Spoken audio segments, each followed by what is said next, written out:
August 18th, 1960. 100 miles above Earth, a secret race in space has started. Corona, America's first photographic spy satellite, has just been deployed. The capsule was packed with over half a mile of film. The camera could capture images of objects as small as a truck on Russian territory, at least on a clear day. The satellite would be taking pictures. A parachute would open. They'd go to all this trouble of capturing this capsule that's coming back down to Earth. Aircraft would rush it from Hawaii, where they're capturing it, to Washington, where they're developing the film, and then they put it on these big light tables. And they look at these pictures, and what do they have? They have pictures of the tops of clouds. It was the nuclear missile bases under those clouds that Corona was supposed to find. The smartest engineers the CIA could find had gotten it off the ground. On my mark. But in space, it was missing a human touch. Some thought it could never work without a human at the controls, without a finger on the shutter. The argument was that if we had a man up there, he would have more flexibility and judgment in looking at areas of interest. And spying was just one possibility. One of the more amazing documents that we got was this list of experiments. Among those were going up there and capturing a Russian satellite, maybe knocking a Russian satellite out of orbit, or completely destroying a Russian satellite. But the risk of launching astronauts on covert missions to space was enormous. Any attempt had to be kept completely secret. Only a handful of people know what really happened. You just couldn't tell anybody about it. Nobody. I didn't tell my wife anything. I wasn't allowed to. The program is still classified. Nobody's ever told us it wasn't. Up next on Nova, a space story you've never seen. The story of the Astro Spies.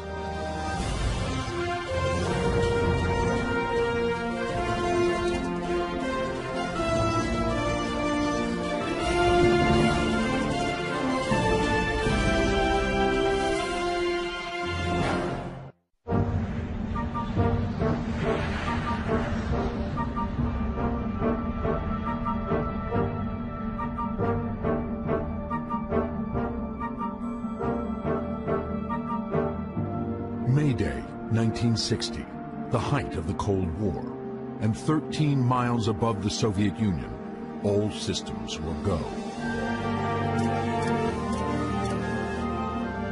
The CIA's secret U-2 spy plane was on a mission to confirm an alarming intelligence tip. A new Soviet nuclear missile base close to the Arctic was about to become operational. So this made the White House very nervous. It was in a position where it could launch missiles over the North Pole, which was the shortest route from Russia to the United States. The U-2's cameras were technological marvels, but the key to the U-2's success was the pilot's ability to find and photograph the best targets. The Soviets, would threaten us when they could get away with it. So we needed to know where their technology was. We needed to know what they were doing in the missile field, where the silos were, what kind of missiles they had. The U-2's pilot was Francis Gary Powers. He thought if he flew above 60,000 feet, he should be safe. No Soviet anti-aircraft missiles could reach him.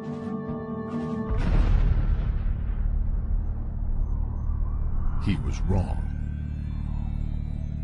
When Gary Powers was shot down, the president said, no more U-2 overflights. So that put the United States in a very bad position. We had these U-2s and we couldn't fly them over the Soviet Union. You don't want to cause a provocation and you don't want to be shot down. What's the answer? Well, you go up into space. This is Mercury Control. The countdown is now T minus. Launch Complex 5-6 at Florida's Cape Canaveral is a monument to the early days of space exploration. 3, 2, 1, 0.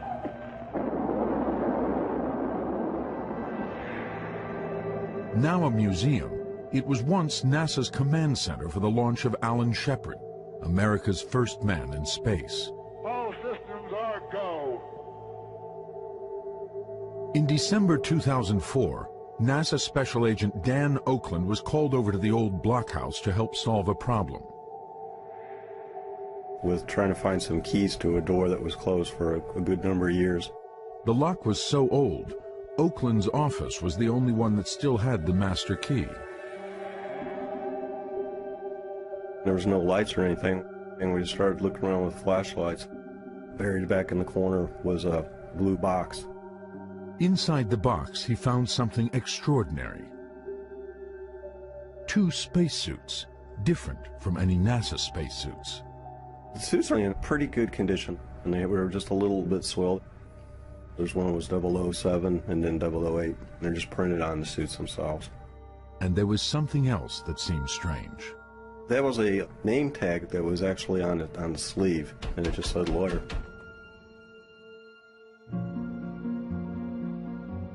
I've been following space and espionage for a long time, and after I heard the story of Dan Oakland finding these spacesuits, I thought it was extremely interesting.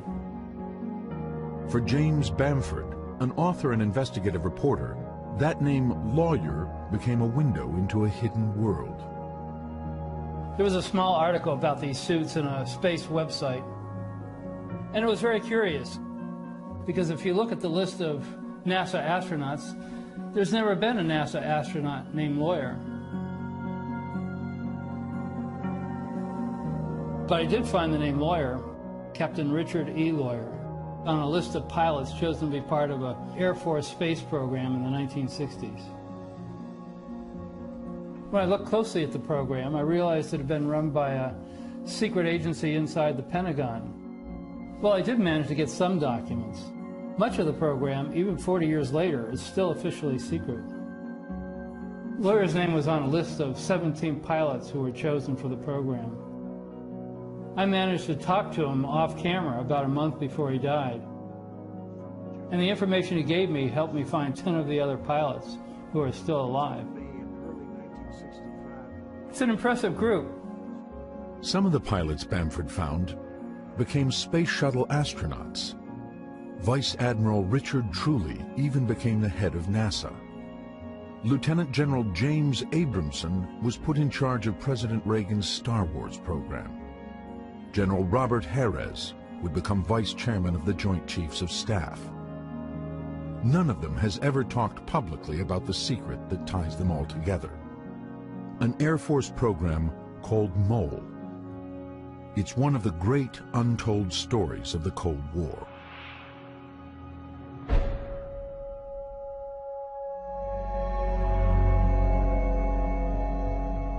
The story begins in January 1964 with a new group of America's best military pilots arriving at Edwards Air Force Base in California. They had been assigned to train at a place called ARPS, the Aerospace Research Pilot School.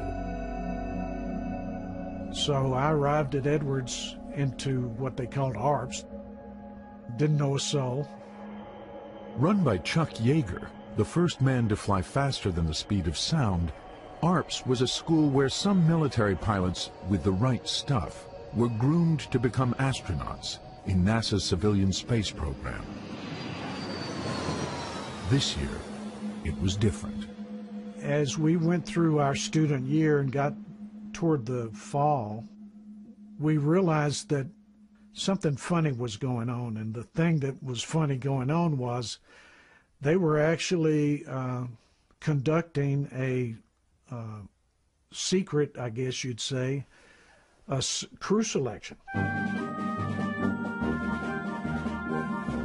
Without them knowing it, they were actually competing with each other for this program. They were being watched and being evaluated by these people to see who would make the best astronauts. The program was so secret it was even kept from the potential astronauts themselves.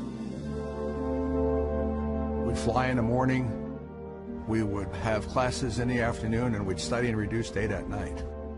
They would teach you astronomy and flight mechanics, orbital mechanics, the relationship of bodies that are in orbit, or either around the Earth or going to the moon, stuff like that.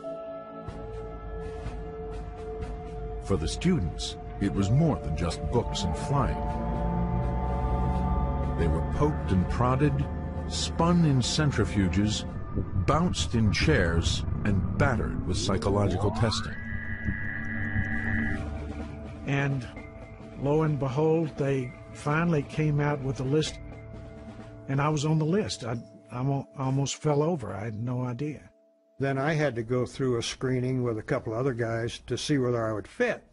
The previous height limit had been 6 feet, and I was almost 6'2". I was determined, so I had pulled that helmet down so tight I was almost dying, but I just barely made it. I think there were about 100 people that started out, and to survive down to 8 or so made you feel pretty good. This was 1964. 1964, only Mercury had flown. The Gemini astronauts were down at NASA. And here we were going to get to fly in space, even though it was a military program. So we were sitting on the top of the anthill. And they finally did tell the people that they selected, but they only told them a cover story. They didn't tell them the real story about what they were being selected for. What they told them was that they were just going to go up to space and do experiments.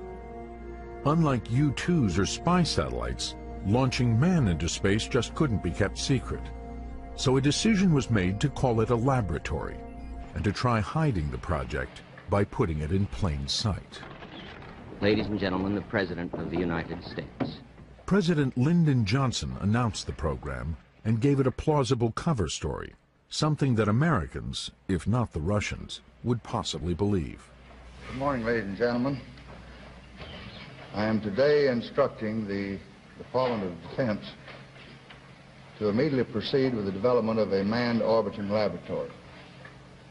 This program will bring us new knowledge about what man is able to do in space.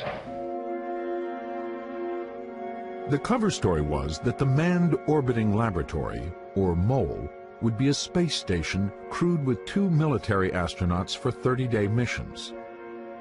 During that time, they'd perform routine experiments on themselves and test their ability to do military tasks in space. There was no mention of an operational mission, nor any hint of espionage. The cost of developing the manned orbiting laboratory will be $1.5 billion. It took 3 more months until the crew was finally told their real mission. And that day really was an amazing day. We got briefed into the program as to what it was about. The MOLE was actually an orbital spy station, equipped with a camera the size of a car. It would fly an orbit that would give maximum coverage to Russian targets. And the crew were no longer going to be astronauts. They were going to be astro spies. In essence, they're going to become the successors to Francis Gary Powers, basically. They're going to be the people who are going to be flying over Russia now. I think everybody was tickled. I mean, it was something that we really thought would contribute. We weren't going to go check how the African flute fly worked under zero gravity. You know, we're going to do something worthwhile, okay, that we thought was worthwhile. Before, I was going to go play with something. I wasn't really impressed by that. But now we were going to take pictures and blah, blah, blah, blah.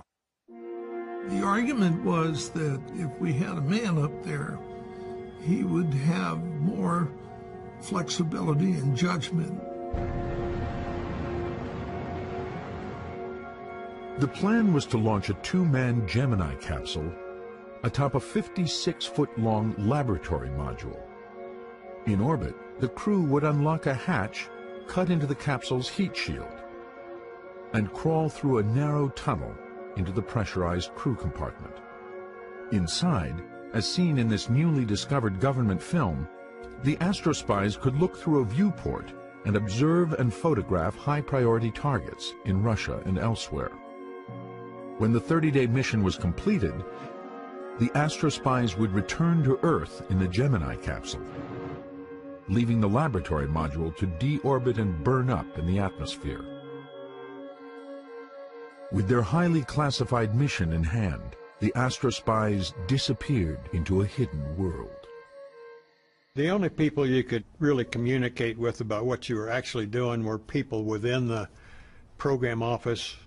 When we traveled, we didn't identify ourselves as MOL or crew members or anything else. And I think once in a great while we traveled on ID that identified us as somebody else. We didn't go around and tell everybody, knock on everybody's door and say, hey, I was an astronaut. Although we did have a joke in the program that one day there was going to be a little article back on page 50 of the newspaper that said, an unidentified spacecraft launched from an unidentified launch pad with unidentified astronauts to do an unidentified mission.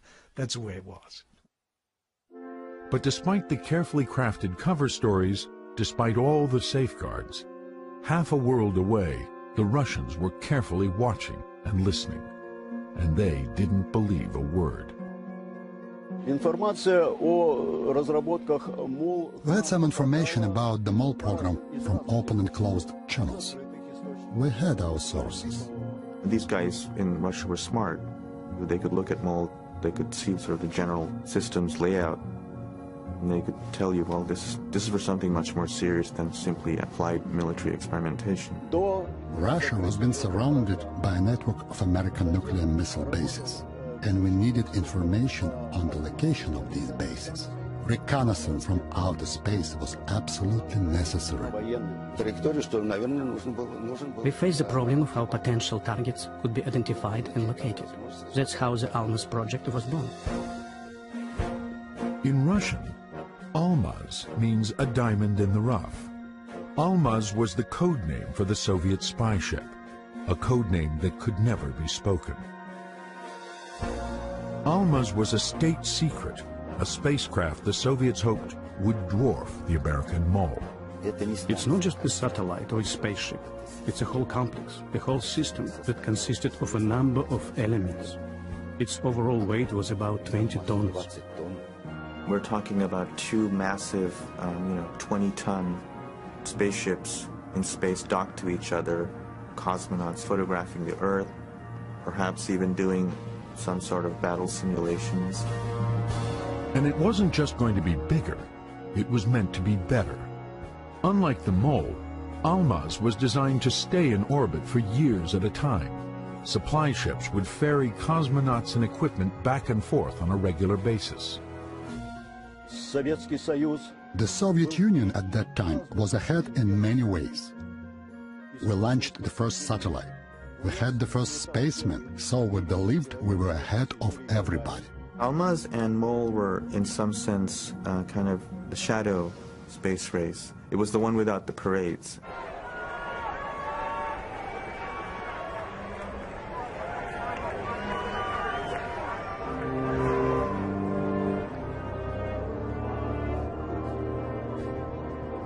It's hard to remember the sense of conflict.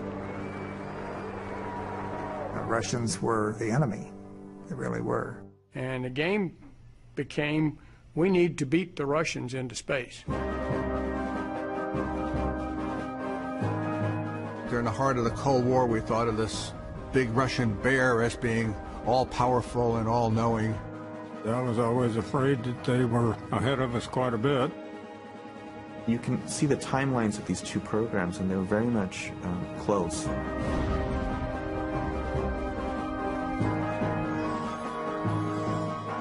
Hidden from view, an intensive training program began. MOL crew members began simulating life in zero gravity. We did some of the work in zero-G airplanes, particularly learning how to crawl through that hatch in the Jiminy B. One task the Astrospy simulated over and over was one of the most basic, going back and forth through the hatch and narrow tunnel that connected the Gemini capsule to the laboratory module. One would go back into the Gemini through this really awkward tunnel. Now, as we progressed on the program, we got better at what we were doing. In an eerie parallel world, cosmonauts were practicing exactly the same maneuvers in Russian airplanes. Even though there was no exchange of information between the Americans and the Soviets, we were thinking in the same direction.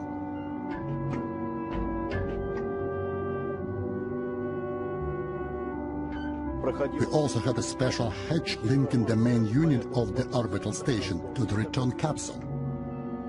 To simulate life on board the Almaz, Russian designers built underwater tanks with a mock-up of the spaceship.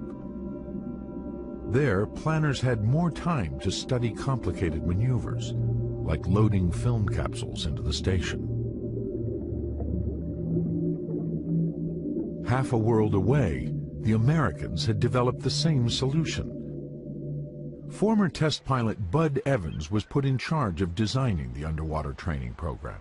In the airplane, when you reach 0G, and you had maybe 40 seconds to maybe a minute, 15 seconds at the most.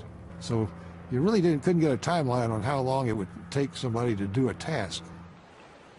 And following that, we went full bore on simulating the MOL astronaut's task underwater. They created an undersea training facility off Buck Island in the Caribbean. Underwater, they dropped this very large mock-up of the MOL spacecraft. In film that has never been shown publicly before, you can see MOL crew members first putting on scuba gear, then donning their full spacesuits.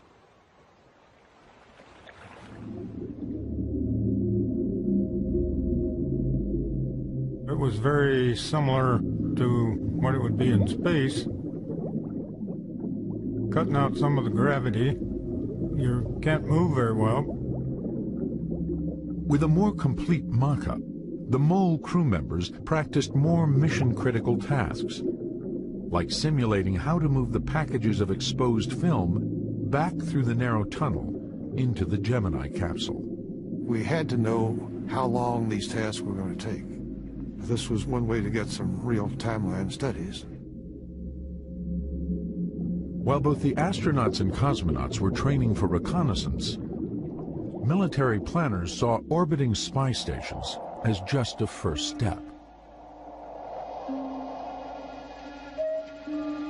Any nation sufficiently advanced in space technology can convert a vehicle into a military spacecraft to deny the use of space to the free world. A 1963 Air Force briefing film titled Space and National Security depicted space as a battlefield and showed just how far the military thought that battlefield might extend. In the 60s, this was a time of big thinking on both sides.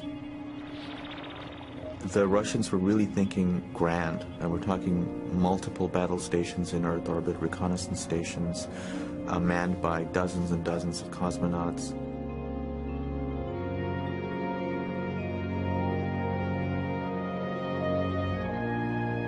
One of the more amazing documents that we got was this list of experiments that were going to be used on the MOL. Among those were things that would be considered outrageous today, going up there and capturing or stealing a Russian satellite, going up there maybe knocking a Russian satellite out of orbit, or completely destroying a Russian satellite.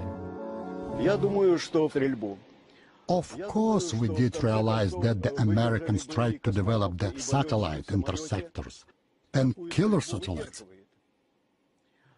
So we decided to develop a special cannon that was placed on the orbiting station.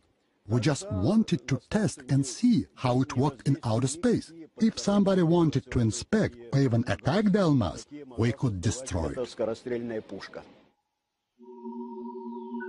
But first, engineers and designers from both sides had to contend with some fundamental laws of physics, so that astrospies could monitor enemy territory from 100 miles in space.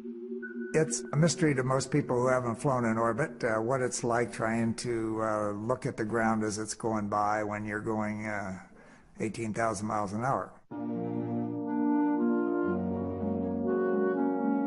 Just looking out the window with normal or the equivalent of 20/20 vision, you could see tankers, oil tankers in the Gulf of Oman. They looked about that big.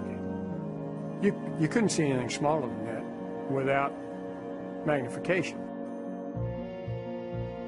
The magnification system developed for MOL was the state-of-the-art in optical engineering. The camera system and optics, an advanced set of folded mirrors tucked into the station, were so far ahead of their time that a nearly identical configuration is still in use today. So if you picture a Hubble Space Telescope, this huge bus-size telescope in space, pointed out at the stars, if you just turn it around and point it towards Earth, that would be the KH-11. We had very high resolution. For photo analysts, it is all a question of resolution. The higher the resolution, the smaller the object you can see on the ground. Extraordinarily, the MOL's camera was designed to spot objects as small as 3 inches. The 3-inch resolution was pretty critical to providing our people with the technical details of what the threat was and what the capability was. The goal of people who do reconnaissance has always been to get the highest resolution. But it's a trade-off. Tighter you get the picture, the better resolution you get, but the less coverage you get. What you really need is to be able to look at a big scene and say, oh, there's something interesting I really need to look at over there. Inside a MOL training simulator, joysticks could zoom the lens both in and out and from side to side. A wide-angle viewfinder could spot targets at the very edge. We had optical eyepieces to look through with ways to point the line of sight, and they had photographs simulated to give you something to look at, to test your ability to zero in on a point of interest quickly and accurately. The camera system was a huge engineering challenge. It required great precision while the target was in motion and the station was orbiting over the poles. They're trying to take a picture of something on Earth. As the Earth is going around on its axis at 1,000 miles an hour, and they themselves are traveling around the Earth at 17,500 miles an hour. It was an extremely difficult scientific task to try to create a camera system that could take a very accurate picture, knowing that everything is moving at a different relationship to each other. In both countries, engineers struggled to create rudimentary motion tracking systems. We had other devices for reconnaissance, but we needed to create a control system that could fix the camera on the targets to avoid blur. On Almaz, they had a particular instrument which would basically freeze the image. They would actually have the camera move and compensate for the angular distance between a particular point.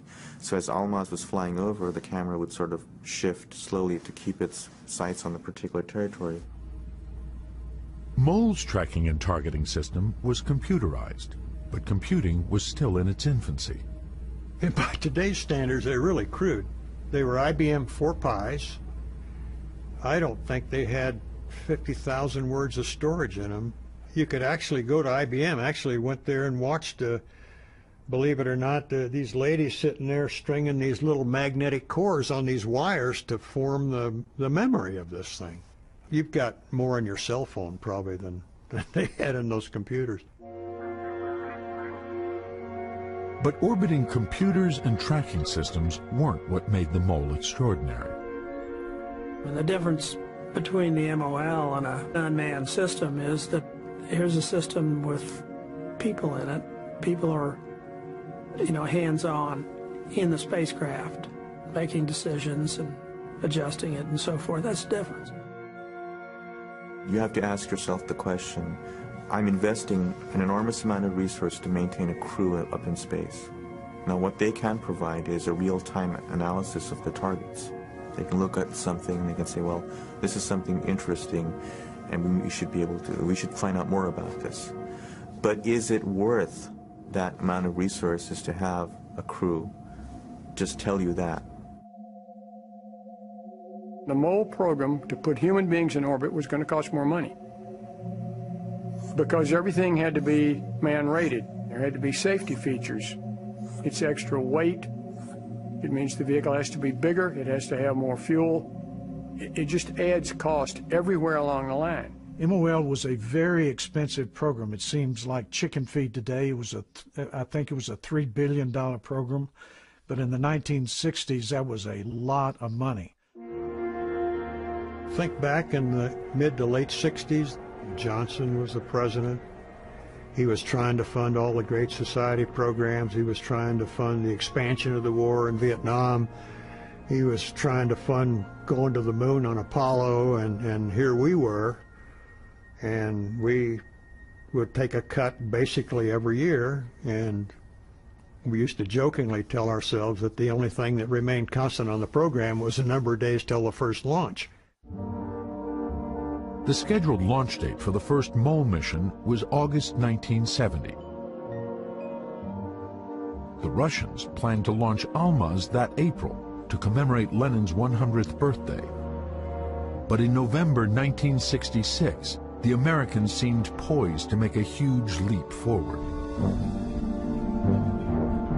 At Cape Canaveral, a unique rocket configuration was rolled out to the launch pad. Atop the standard Titan 3C solid rocket boosters was a hollow mock-up of the MOLE laboratory. And atop that, workers attached an unmanned Gemini B capsule. Designers needed to test whether the Gemini's heat shield would still work after the MOLE's access hatch had been cut into it. Unlike most NASA launches, there were no astronauts on display. You know, the NASA astronauts back in the 60s were all good friends of ours. We knew them all. We went to Houston, and when we went to Houston, they'd tell us all about what they were doing, and we wouldn't tell them anything about what we were doing. We were different, that's all. We weren't on the cover of Life magazine. We weren't driving Corvettes. We were, just doing different things.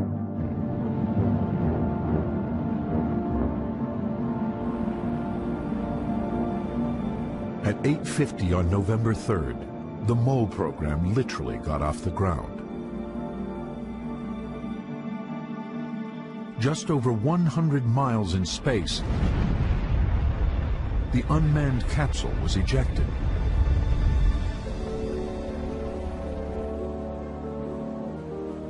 U.S. Navy ships recovered it 5,500 miles out in the Atlantic.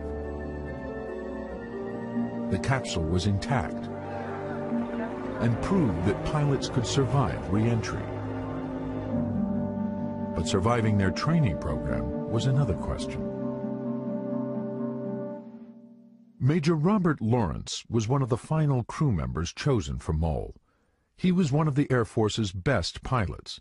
He had a Ph.D. in chemistry, and he was the first African-American selected to be an astronaut.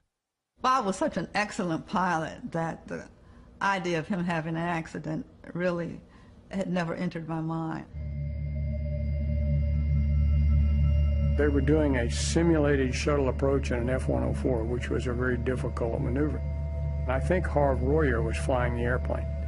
And he just misjudged a second or two, and that's all you had. And I think they got too low, pulled out too late, actually hit the ground hard, bounced in the air, and as I understand, the airplane rolled. And Royer managed to, they both ejected. Royer survived the ejection and Bob didn't.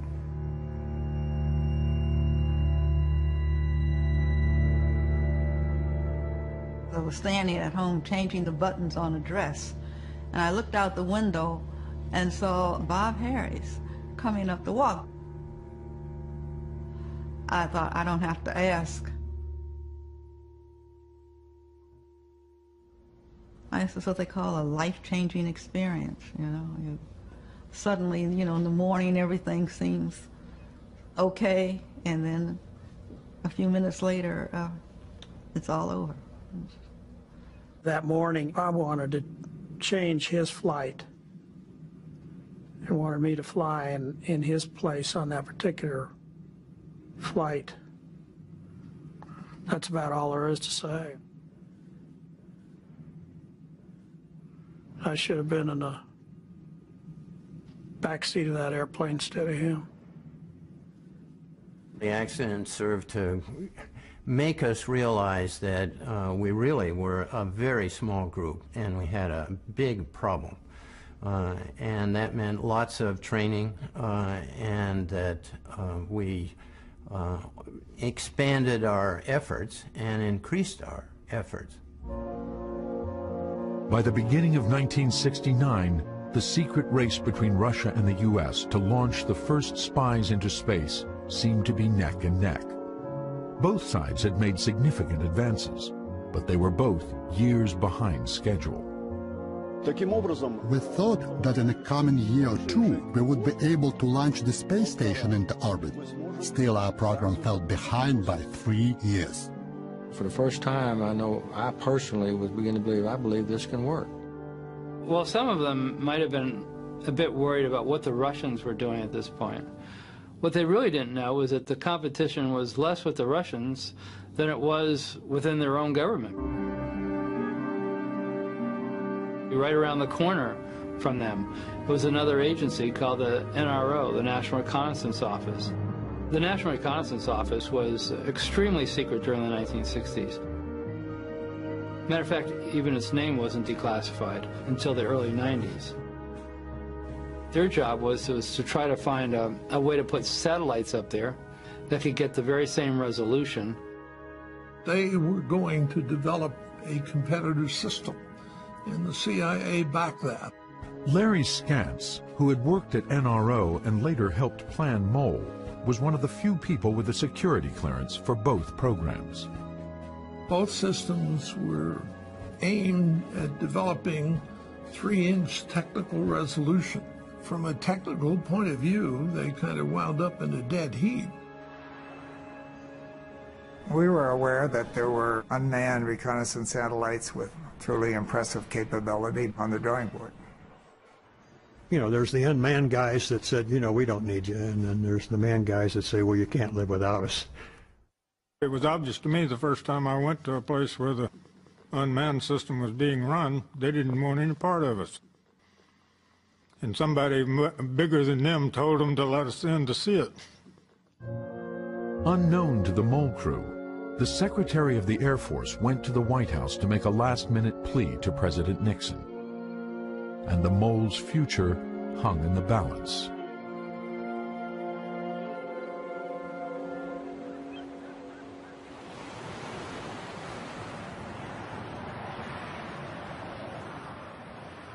For Hank Hartsfield, the morning of Tuesday, June 10th, 1969, was like any other. I jumped in my little MG, and as usual, I had a little plug in my ear to listen to the local news, and was happily driving down 405. They came in with an announcement. This morning, the Manned Orbiting Laboratory has been canceled by the Department of Defense. Holy cow, what's going on here? And there was 2 news stations. I switched to the other one to see if the story would be any different, and it wasn't. I was in a meeting arguing with an engineer, and I felt this tap on my shoulder, and I looked around, and it was Mac. And I looked in his eyes, and he said, real low, nobody else in the room heard him, he said, the program's canceled. And I turned around to this engineer that I was arguing with, and my mind was blank. I didn't know what we'd been talking about. What happens to the 14 astronauts now who've been training for lengthy missions? Well, they'll find, I'm sure, appropriate assignments elsewhere. They're a very good bunch of boys, and I'm sure they'll have many opportunities to use this experience in their furtherment of their careers. Okay, sir. Thank you. The end of the mole program turned out to be as low-key as its beginning. 6 weeks later, the world focused on man's role in space, but they were watching Neil Armstrong step foot on the moon. Oh, that looks beautiful from here. It has a stark beauty all its own. The world was unified at that point, and I think everybody was happy that a human being had landed on another planet. By the same token, I would say that I still cry at night a little bit about not getting to go. The Americans had just landed on the moon in 1969, which was probably the greatest event in the history of space exploration so far. The Russians had completely been upstaged. They'd lost the moon race. So Dmitry Ustinov, who's basically the effective head of the Soviet space program, demands something to respond to this. This is what the Russians came up with. This is the spy station called Almaz. 13 years in the making, the sole remaining capsule is locked away in a warehouse on the outskirts of Moscow. It is a closed facility, a place foreigners are still denied access. Nova's cameras were allowed inside, but only with a Russian camera crew. The Almaz capsule was divided in 3 sections. One section was the crew quarters, a rudimentary bed, a table where cosmonauts could sit and prepare food, a tank to sip water from. Another section was mainly taken up with the sensors. Largest among them, the Agat camera, weighing more than 2 tons with 6-meter mirrors folded inside. And in the middle, the operations module, where astrospies could zoom down to almost any point on Earth. To show them where they were, a simple globe that depicted their point in orbit. A screen they could look at that showed them a 100-kilometer panorama of the world below. In front of that screen, a viewfinder that could zoom in to 100 meters. We could see details that were half a meter long from 250 kilometers in outer space. For example, we could see the make of the car, if it's a Ford or Toyota. The entire station was gyroscopically controlled, designed to pivot as it passed over its target, so that when the shutter was triggered, the pictures wouldn't be blurred. And on the outside of the station, a first for manned spaceflight, a weapon, a 23-millimeter cannon that could fire on an enemy satellite that might be flying too close for comfort. In June 1974, all of this was loaded on top of a giant Proton rocket and rolled out to the Baikonur launch site. The Almaz capsule was covered with a shroud, so American reconnaissance satellites couldn't photograph it.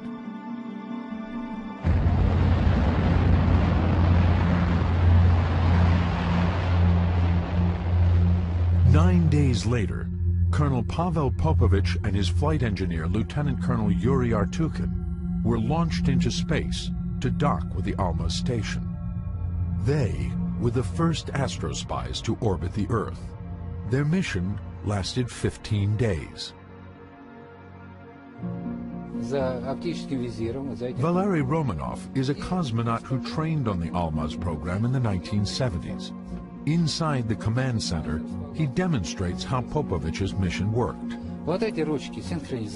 These are the synchronization levers. By pushing the button, we could switch on the camera. But the process itself went like this. Here is the panoramic screen where I can see the ground beneath the station. And this is how I zoom in. So, for example, I'm flying over the ocean and I spot a warship. I can see it's going a little bit to the right, so I can rotate the station a little to keep watching it and then film it. 1, 2, 3, and I have a picture. We had a special system to develop the film. You turned off all the station's lights, and in complete darkness, you put the film in the developer, then moved out a projection table to fix the exposed film. Then you could select the most interesting parts and transmit it back to Earth with a video camera. So about an hour after you took a picture, people on Earth could be studying it. Now let me show you the periscope and how it could protect you from attack. If you look through here, you can see outside the station and what's happening around it. Ground control can tell me something is going on. If something's approaching here, and that might be a killer satellite. We had the Noodleman cannon right below the station's belly. So I tried to rotate the station to face the object head-on. And then feed in the command to fire.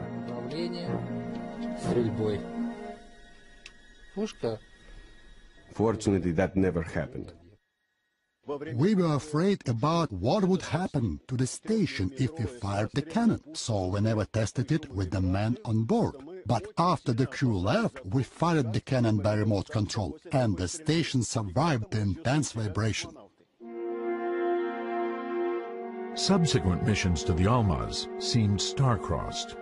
On 2 missions, cosmonauts failed to dock with the spy station and returned to Earth empty-handed. On the 3rd attempt to reach Almaz, things got worse. The cosmonauts docked successfully and entered the Almaz. But on their 42nd day in orbit, as they passed over the dark side of Earth, the station's electrical system suddenly shut down. Alarms sounded, and the station was plunged into darkness. Out of radio contact and drifting in space, the cosmonauts struggled for 2 hours to bring the craft back to life. When power was restored, the frailty of man in space became clear. The flight engineers suffered a breakdown and began experiencing audio hallucinations. No medicine on board could help. 6 days later, the cosmonauts were ordered back to Earth. In February 1977, Viktor Gorbatko, a Soviet Air Force colonel, was the last pilot to command Almaz. His mission was almost flawless. When we flew over the United States, I looked down and immediately recognized New York.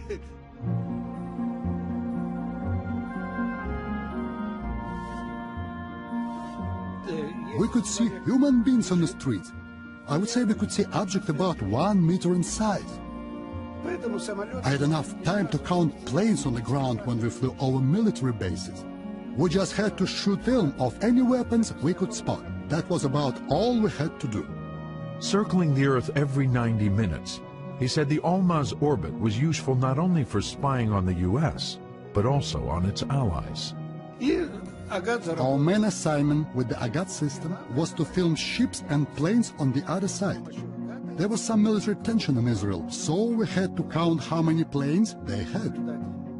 To Colonel Gorbatko, there was a big difference between space espionage and space wars. My mission has a peaceful character.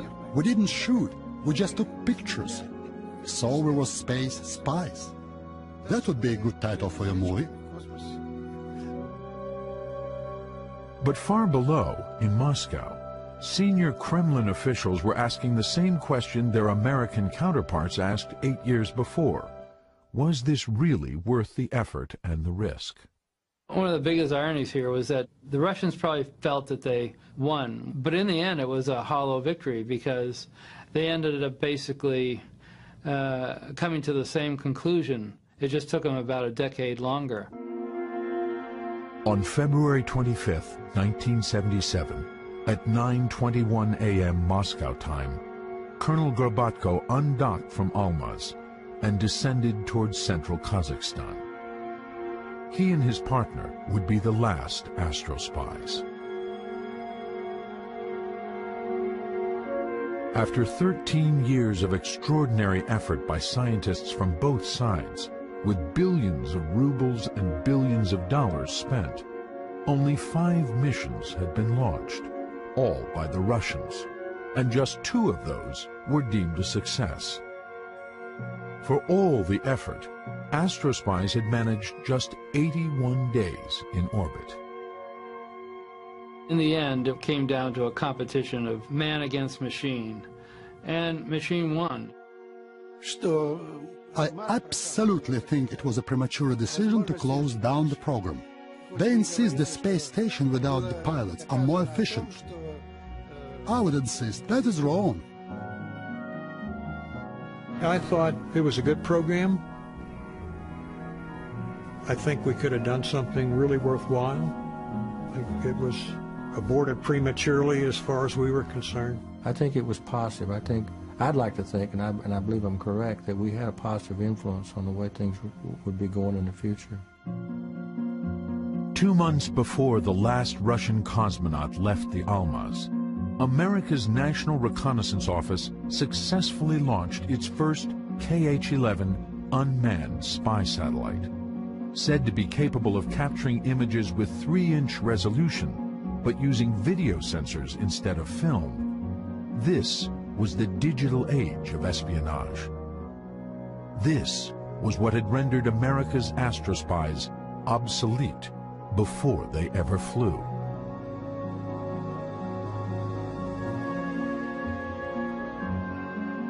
"30 years later, dozens of unmanned satellites silently monitor the world below. They are also the astrospies' legacy. When I look back at what we did on Mo, we didn't, as far as I know, develop something that has led to another manned system. I think that the work we did helped provide data for future systems. Just yesterday I went to the Google search engine and I could actually see my own house. 30 years ago, who would have thought I would be able to see something like that?